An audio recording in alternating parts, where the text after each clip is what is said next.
Hello YouTube, this is the Bucket coming at you today with the Zstava EZ9 compact. This pistol is made in Serbia.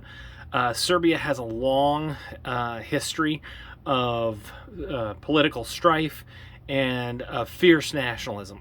So the Serbians were under Ottoman control for many decades, and when they successfully fought for their independence and received it, they decided that they needed to have their own armory. And in 1853 they selected the city of, and to all of my to all Serbians out there, I know I'm going to butcher this, so please forgive me, Kragujevac, which is a city in Serbia, to be the home of their new armory. And that started in 1853, and they started producing cannons then. And then in World War I, they fought, and at the end of World War I, they were folded into a new country called Yugoslavia, where they selected the FN 1922 to be their sidearm. They really had a rough go of it, especially the Zastava factory during World War II. And when all was said and done, they fell underneath the Iron Curtain and were controlled by the Soviets. And the Soviets, with all those COM-block countries, told those people what they could and could not produce, what they were allowed to have, and they had to follow along with all the COM-block countries for what was and was not considered to be allowed. So they had the M88, which I've actually owned one of those. They're really kind of cool guns. They're designed after the Tokarev. The Serbians did put their stamp on it, and they had Tokarevs as well. And after the fall of the Iron Curtain and the fall of the Berlin Wall, Serbia, or Yugoslavia, came together and decided that they wanted to have a new firearm, and they worked to design a new firearm for themselves that they would produce. And they decided to look at what was out there, and they took a long hard look at the Sig Sauer P226. Most of the countries had fallen in line with the P226. You did still see some countries holding on to guns like the high power. The Americans, obviously, we decided to go with the Beretta 92 series, and they looked at this and said, that is a good gun. Now, this is my West German P6 firearm, with beautiful Marshall grips with a P6 logo on it. I picked this beauty up. I really like it.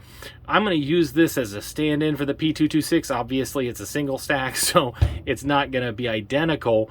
But when we take a look at the P6, and then we take a look at the EZ9. Now, again, the EZ9 is the commercial variant of the CZ99 or the CZ999, which is what they would end up, the CZ99, it would be what they ended up adopting. But they're, for all intents and purposes, the same. I'll talk to you about what is different. But you can look and you could just see, man, they just went down there and they just started copying away. And on the other side, you see the same thing, except for we have a decocker over here, and we have a magazine release right here as well. So they went ahead and decided that, well, this is a good gun. We're going to make it a little gooder. We're going to put it through the great gooderizer, and we're going to try to make our gun a little bit better. And they said, well, the lockup into the slide, well, that's good. Don't need to change that. Takedown, we like that. Magazine location, yep, gotta have that. Magazine capacity, 15 rounds, yep, that's good. We definitely want to have an exposed hammer. We definitely want to have a decocker. That's good. Steel sights, I want those. What can we do? Well, they decided to make it truly ambidextrous, so you can release this magazine from both sides. This one has been used right-handed for so long. The left-handed is a little tight. I'm sure when I get her down, take her apart, clean that out, get the gunk out of it, I'm sure it'll work better. They said, what possible problems could you have with a P226? Well, up here is the slide stop and slide release. And I put my thumb on the takedown, and then I put my thumb on my other thumb. Problem is that puts us right there on that slide stop and slide release. So if you hold a really high purchase on your firearm and ride that up high, you can ride that, and then on the last round, instead of it locking back, you accidentally release it back forward, and then you go ahead and you take one more shot. You can see that we're empty here. You take that one more shot, and then you get a then you got to re-release, and then drop the mag, put a new one in, rack the slide. That could be a problem. So they decided that they were going to come up with a way to fix this particular problem. And instead of having a separate slide release, and you can kind of see it in the camera here, this actually will go up. And so when I go ahead and rack the slide, let's just say I don't have a mag in here, and I rack the slide, I can go ahead, pull that up, and she will hold her back. So this lever becomes a double use lever. First, it is a decocker, but when I change out my mag, I can still go over the top, or I can go ahead and hit this lever. But no matter how hard I hit that lever, and I'm pushing on it hard, that hammer is not going to decock itself. So I have to let up, and then I can decock it. I actually think it's a real benefit that they did it that way, because in the heat of a battle, if you go ahead and change your change your mag, and you want to go ahead and knock that, you don't want to put so much pressure that you decock that and then have to deal with that double action trigger again. I really do think that that's a benefit. I really do.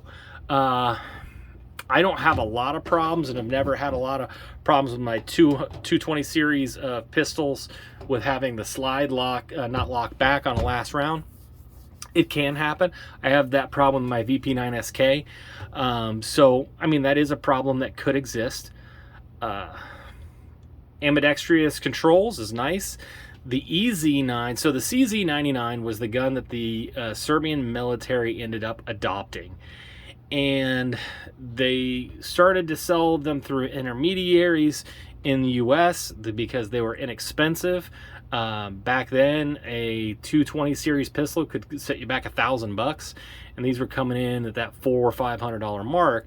And then they released the CZ999, and the CZ from a lot of those countries in Eastern Europe really stands for model number, not the company CZ. They sold well. People were looking at them going, man, I like an all steel gun, not all steel, all metal gun. And you know that this is the price point I can afford. So Zastava said, well, why have a middleman? And they created Zastava USA and started producing the EZ9. I'm guessing they did EZ as a way of ending any confusion with the CZ company. I don't know if there was any litigation involved in it, but they did, and they started selling these pistols. They went ahead and put a Picatinny rail. So if you're at a gun show and you see something like this and it doesn't have a Picatinny rail, it's either a CZ99 or CZ999. They also put a loaded chamber indicator. This thing will go ahead and pop up when you've got a live round in there, which is a nice feature. It's tactile, and you can see if you actually have a round in the chamber, so that's nice. The takedown is just like a SIG. We're going to go ahead and rack back our slide, drop our magazine. Now, I'll be honest with you, mine is a little dirty, so you really got to rank on it a little bit.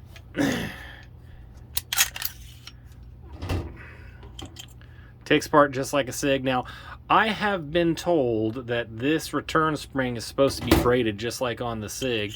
Mine is not. So put a comment below if I got good information or bad information. This is a cold hammer forged steel barrel. Looks very good. Rifling's still strong. Wide feed ramp to get some hollow points in there. All in all, a good gun. This gun was not designed to be the most expensive gun on the market. So you will see some of the classic hallmarks of an inexpensive pistol. And one of the first ones is finishing. I would in no way, shape, or form say this is bad finishing. Actually, one of these days I'll knock out the P7 and you'll look on the inside of the slide and you'll be like, oh my goodness, it looks like a kindergartner with a welder got after that puppy. And you will see some marks from time to time in those. That is something that will happen from time to time. But if you look at the finish, because this is aluminum framed gun, you're going to start to see blemishes maybe a little bit earlier. The bluing, this is an all steel slide, and so the bluing, you can start to see some areas of thinning maybe a little bit earlier. They may not have just had kind of that precision that some other high-end companies are going to have. The other hallmark of kind of a discount gun is a lot of times the trigger will not be as good as kind of the higher end. So I will tell you that this is a long, stiff trigger. It does stack. You can get to about here, and you do have to push through it. And this is not as good as a SIG trigger, just point blank or period. Now, I will tell you, the single action is really pretty nice. Now, you have to go all the way out. You'll hear that tactile. Then you got the slop. And then the trigger is a defined wall, a very clean break. I think this single action trigger is going to be real nice. When you look at something like a SIG trigger, now this is a P6. This is not an upgraded trigger. This is a military trigger designed to be done en masse. It's just a much smoother trigger. The the reset is not nearly as far, not nearly as much slop, and the single action trigger is a lot better with it as well. So, you're gonna get a little bit of what you pay for. And you're gonna see that in possibly having a little bit rougher of a finish. You're gonna see more the differences between the finishes on the alloy frame from the steel slide. The trigger's just not gonna be as good. Now, that being said, why would somebody want to get this gun? Well, I'm a gun guy, and I like having examples of different types of guns. And if you're similar, and a lot of us in the 2A community are, you may not want to spend $800, $1,000 to pick up a high-end SIG P220 series. Especially if you're only going to take it out to the range a couple times a year. But if you want to have something that is of that ilk, this is a cool option. And the neat thing about this is as the polymer revolution happened, the SIGs started to go down in price. And when they went down, Zastava couldn't compete, and they stopped producing these for export sales. And a lot of these would just sit on the shelves. A lot of people would end up taking these to gun shows and trading them in for other things. So a lot of times, if you go to a gun show, you'll see a pistol that looks like a SIG, but has a price tag. I was seeing these guns for $300, $400 at gun shows prior to the pandemic. Now, obviously, we're still feeling that to a degree, and hopefully we're going to see that start to drop more and more as we go through. I'm excited to get this to the range, tell you whether or not I would recommend on buying it. If you'd like to know, if you'd like to see me do a video on the P6, go ahead and put a comment on that down below. If you have any other questions, please feel free to put those in there. It would mean a lot to me if you went ahead and hit that like button. And if you know of anybody that's thinking about picking up a new pistol or just loves the guns and the Second Amendment, go ahead and hit that share button, share this video with them. And once again, stay classy, YouTube. I learned a lesson. Never half-ass two things. Whole-ass one thing.